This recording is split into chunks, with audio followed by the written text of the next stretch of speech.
জাতীয় নির্বাচনের আগে শেখ হাসিনা সহ গণহত্যায় অভিযুক্তদের বিচার, সংস্কার ও স্থানীয় ভোট আয়োজনের দাবি জানিয়েছে জামায়াত।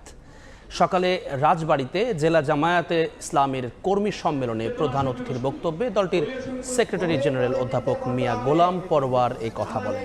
বেশ কিছু রাজনৈতিক দলের সমালোচনা করে তিনি বলেন, স্বৈরাচার সরকার পতনের আন্দোলনে যোগ দেওয়ার পরও এখনও অনেকের মধ্যে ফ্যাসিবাদী মনোভাব তৈরি হচ্ছে।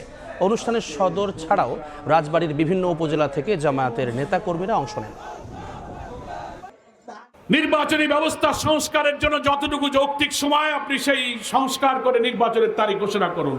আর নির্বাচনে বিশৃঙ্খলা, হানাহানি, রক্তারক্তি রোধ করার জন্য ফ্যাসিবাদের মাস্টারমাইন্ড শেখ হাসিনা সহ মানবতা বিরোধী অপরাধের ট্রাইব্যুনালে যাদের মামলা করে বিচারের মুখোমুখি করা হচ্ছে, নির্বাচনের আগে তাদের বিচার এই জাতি দেখতে চায়।